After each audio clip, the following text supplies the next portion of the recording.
Hey guys, how's it going? It's Target here, and I wanted to bring you guys a rundown of the brand new NHL 14 trailer that EA revealed, as well as explore some of the features mentioned in their press release. But first, I would like to bring you the trailer in its entirety. So without further ado, the first NHL 14 trailer.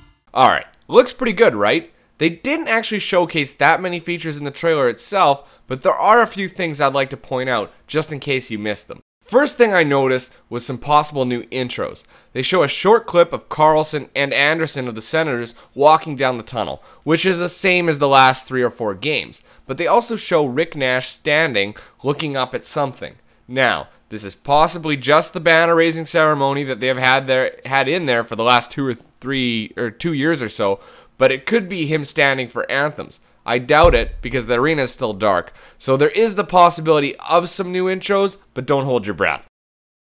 The second thing I picked out was the hip check system. I'm actually rather disappointed to see that it is the exact same system from the last 2 years. The player gets into that ridiculously low, almost clipping-worthy position and manages to hip check the player when the player on offense runs into the defender's rib cage.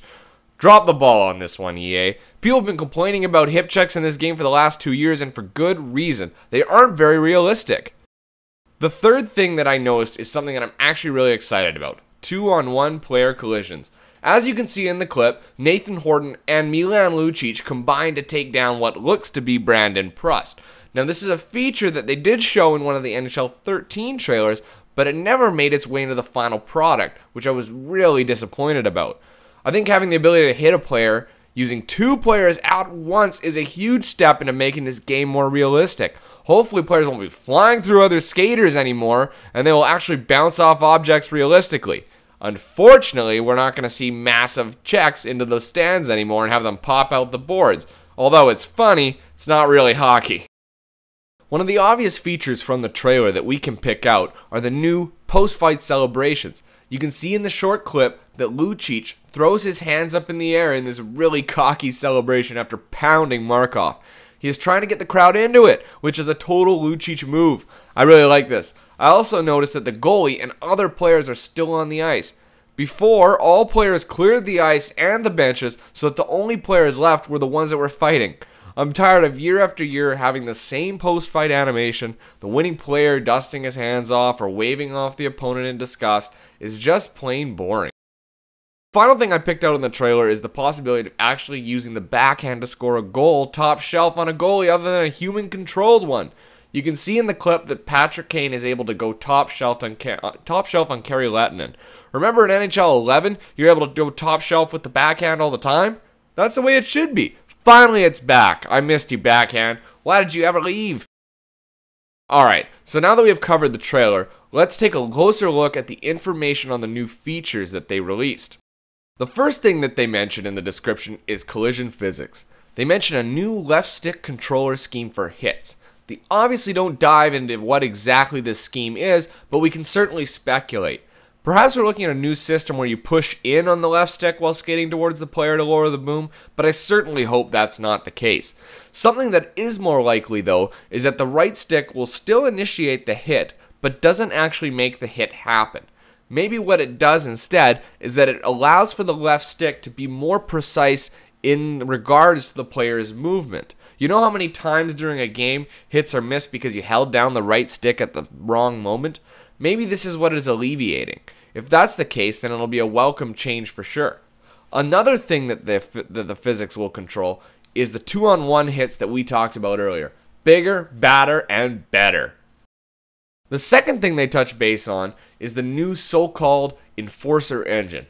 It appears that they have truly retooled the fighting aspect of NHL.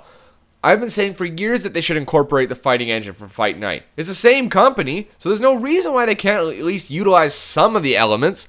Finally, they delivered a third-person camera so you can actually see your player and what's going on, and the Fight Night fighting engine to power the system. It'll be a nice change to say the least. With the engine though, it will take a little getting used to, especially for people who have never played Fight Night before.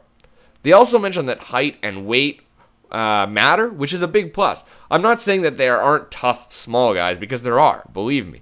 What I am saying is that it will keep tiny playmakers from jumping in there and thumping Chara-sized guys all the time. One Touch Deeks is the next category. This one kind of scares me, and I'll tell you why in a second. They have described it as yet another left stick only and one button system, sort of like the hitting. It definitely feels like they're trying to simplify the game, but at the same time, they're kind of dumbing it down for the chumps. They say that from beginner to advanced gamers, the system allows for better combination deeks. Part of the fun about being able to deke well was that not everyone could. Now they've opened it up to the masses, so while it'll be easier to do and people can have a little bit more fun with the deeks, everyone and their dog will be taking advantage of it, and it's kind of losing its luster. True performance skating isn't new to anyone at this point. It was their big feature for 13. They have said they have retooled it though. They have improved acceleration, given stronger first strides, better agility, and enhanced lateral skating. The upside to this is that players are going to be quicker, and you won't get stuck in that awkward, I can't skate forward, but I can't skate backward either motion. That thing drives me nuts, and it's cost me numerous opportunities in this game. However, I think that this is now bringing us closer to making the game feel more like NHL 12. Remember those douchebags skating in circles over and over and over again, making you chase them around, finally taking a shot or deking out the goalie? Yeah, that's back. Well, I guess it never really went away, but 13 definitely did a good job weeding out some of those douchebags. Get ready to chase that puck like crazy and look like an idiot in the D zone. Finally, a real feature ad to be a pro. Last year's edition of real-time play was nice, but it certainly lacked the depth that Madden had in its game for the past few years. You will now have the ability to do interviews, interact with fans, teammates, and management. There is a lot more off-ice things to do in this game, and hopefully some of it contributes to your player's attributes. We can only hope. I have been craving a feature like this since they brought Be a Pro to fruition. Something that gives the mode a little bit of substance, instead of just being game after game. Big feature in my books.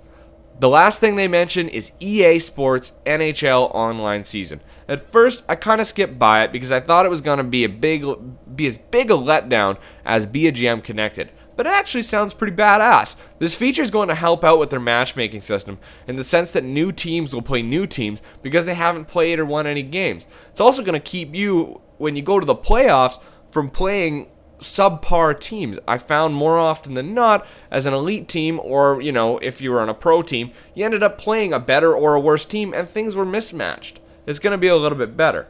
What it won't help though are those annoying people who restart their club every single month because they want to play a bunch of scrubs and get a 5-point per game average. They drive me crazy. But unfortunately, there's nothing EA can really do to prevent that. Those guys would probably just cheat at life anyway. Anyway guys, that's it for now on NHL 14. I'm sure there will be more features to come throughout the summer, and you can guarantee I will have the in-depth analysis for you on those features immediately. Remember to subscribe for all your NHL 13 and 14 gameplay, and don't forget to follow me on Twitter. Connect with yours truly at any point you want. I make a solid effort to tweet you guys back. It's at TargetOdd18. Well, that's it for this one, guys. Until next time, I'm Target Audience. I'll see you out on the ice.